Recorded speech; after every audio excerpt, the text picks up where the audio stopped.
Dans le contexte politique actuel du Canada, nous observons un changement significatif de leadership à un moment de grande tension internationale. Mark Carney, un nom respecté dans le monde des finances mondiales, prend les rênes du Parti libéral canadien et par conséquent le poste de Premier ministre, remplaçant Justin Trudeau après 9 ans d'un gouvernement largement critiqué. Cette transition se produit à une période particulièrement délicate dans les relations entre le Canada et les États-Unis, notamment avec le retour de Donald Trump à la Maison-Blanche. Carney n'est pas un politicien traditionnel. Son impressionnant parcours en tant que gouverneur de la Banque du Canada, puis de la Banque d'Angleterre, lui a valu une réputation de gestionnaire exceptionnel, notamment pour son action durant la crise financière de 2008 et le complexe processus du Brexit. Cette expérience à la tête d'institutions financières de premier plan apporte une perspective unique à la fonction de Premier ministre, particulièrement précieuse dans le contexte actuel de tensions commerciales croissantes avec les États-Unis. La relation entre le Canada et les États-Unis a toujours été fondamentale pour l'économie canadienne, avec environ 75% des exportations du pays destinées au marché américain. Cette dépendance économique place le Canada dans une position vulnérable face aux menaces protectionnistes de Trump, qui a déjà signalé la possibilité d'imposer à nouveau des tarifs punitifs sur l'acier et l'aluminium canadien, répétant les mesures adoptées lors de son premier mandat. Face à ce scénario difficile, Carney a déjà manifesté une posture assertive, déclarant qu'il n'hésitera pas à répondre par des mesures équivalentes si le Canada est la cible de tarifs injustes. Sa stratégie semble inclure une diversification, des partenariats commerciaux cherchant à renforcer les liens avec l'Europe et l'Asie pour réduire l'excessive dépendance au marché américain. Cette approche reflète à la fois sa vision économique globale et la nécessité pratique de créer des alternatives pour l'économie canadienne.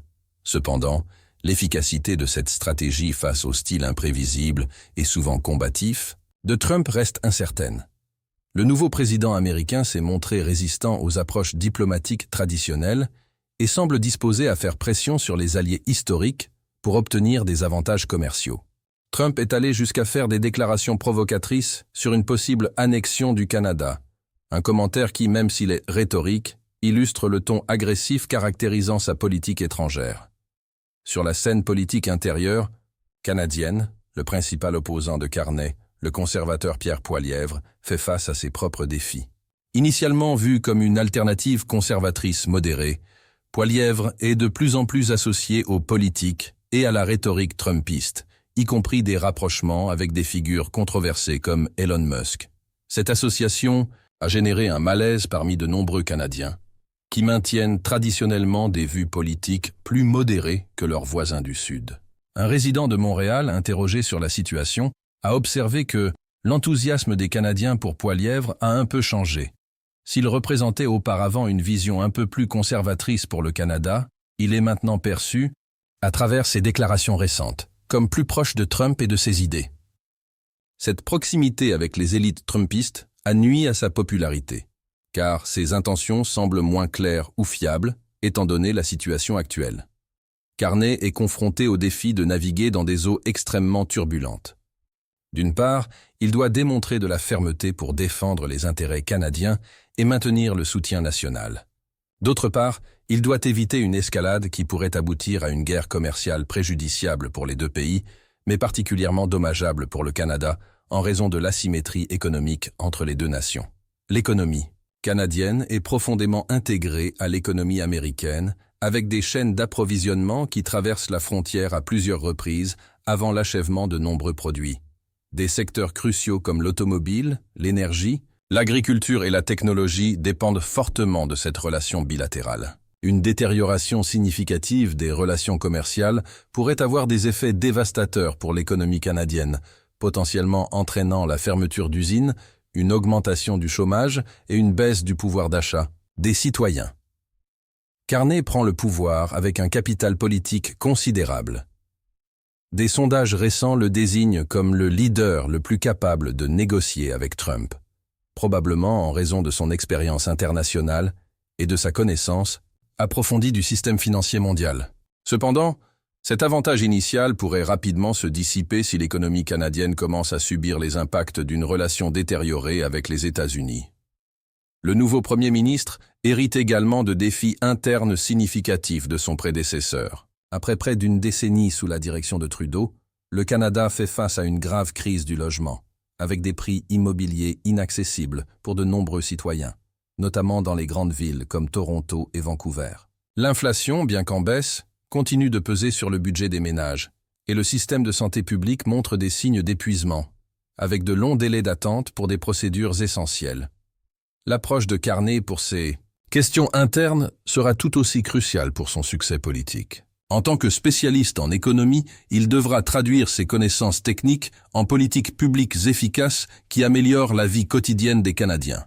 Son parcours suggère une tendance pour des solutions basées sur le marché, éventuellement combinées avec des interventions stratégiques de l'État dans des domaines critiques. Cet équilibre entre principes libéraux et pragmatisme économique pourrait définir le caractère de son gouvernement.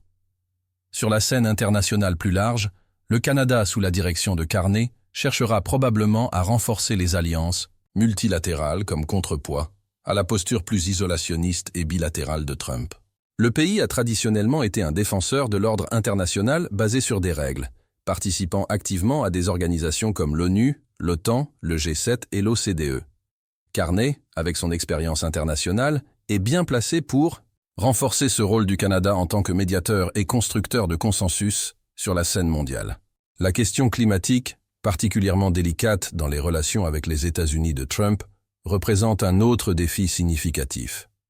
Le Canada a pris des engagements ambitieux de réduction des émissions, tandis que Trump a déjà signalé son désintérêt pour les accords climatiques internationaux et son intention d'étendre la production de combustibles fossiles. En tant qu'administrateur de la Banque d'Angleterre, Carney a été un défenseur vocal de la transition vers une économie à faible émission de carbone et a développé des structures pour que le secteur financier évalue les risques climatiques. Cette position pourrait le mettre en conflit avec les politiques énergétiques de Trump. Cependant, la réalité économique du Canada inclut une dépendance significative à l'exportation de ressources naturelles, y compris le pétrole des sables bitumineux de l'Alberta. Carney devra équilibrer ses principes environnementaux avec les besoins économiques immédiats des provinces dépendantes des ressources, en évitant d'aliéner des régions importantes du pays. La question de la sécurité frontalière et de l'immigration promet également d'être une zone de friction potentielle.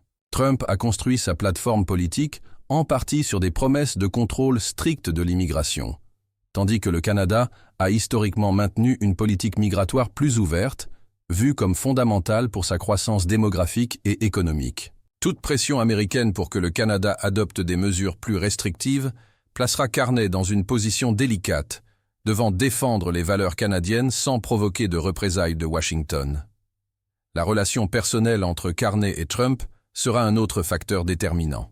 Le style diplomatique traditionnel de Carney, basé sur des arguments rationnels et des données, contraste fortement avec l'approche plus émotionnelle et imprévisible de Trump. Le succès du nouveau Premier ministre canadien dépendra en partie de sa capacité à adapter sa communication à ce contexte unique, en trouvant le langage adéquat pour dialoguer avec un leader connu pour mépriser les conventions diplomatiques. Les premiers mois du mandat de Carney seront cruciaux pour établir le ton de son leadership, tant sur le plan intérieur qu'international. Les observateurs politiques s'attendent à ce qu'il commence par quelques initiatives à impact immédiat pour consolider son image de leader décisif, incluant possiblement des mesures pour aborder la crise du logement ou des réformes du système fiscal pour réduire les pressions inflationnistes. Sur le front international, il est probable que Carney cherche une réunion bilatérale avec Trump dès le début de son mandat, tentant d'établir une relation de travail productive.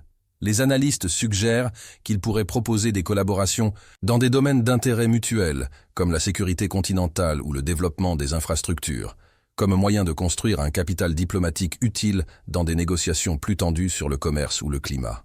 L'histoire récente des relations Canada-États-Unis suggère que les liens entre les deux nations sont suffisamment résilients pour survivre à des périodes de tension. Pendant le premier mandat de Trump, le Canada a réussi à négocier un nouvel accord commercial pour remplacer l'ALENA, malgré la rhétorique agressive et les tarifs imposés. Cette expérience pourrait servir de guide partiel pour l'administration Carney, démontrant qu'il est possible de défendre les intérêts nationaux tout en maintenant le dialogue ouvert.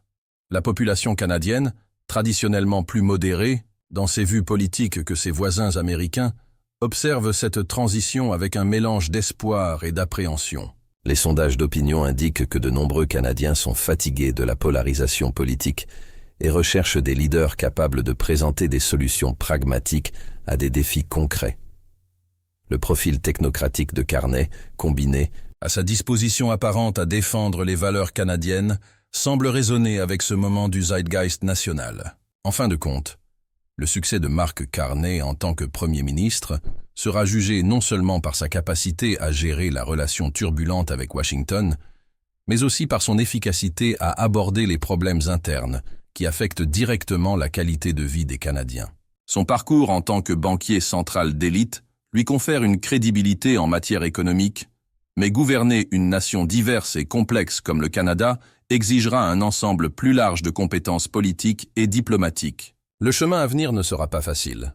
Carney prend la tête d'un pays qui, malgré ses nombreux avantages, stabilité politique, ressources naturelles abondantes, population hautement éduquée, fait face à des défis significatifs, tant sur le plan interne qu'externe. Sa capacité à transformer son expertise technique en leadership politique efficace déterminera s'il sera considéré comme un gestionnaire compétent ou comme un homme d'État visionnaire qui a aidé le Canada à naviguer dans l'une des périodes les plus turbulentes de son histoire récente. À mesure que le monde observe cette transition de pouvoir à Ottawa, il devient clair que les décisions prises par Carney dans les prochains mois pourraient avoir des ramifications s'étendant bien au-delà des frontières canadiennes, influençant potentiellement la trajectoire des relations internationales dans une ère d'incertitude globale croissante.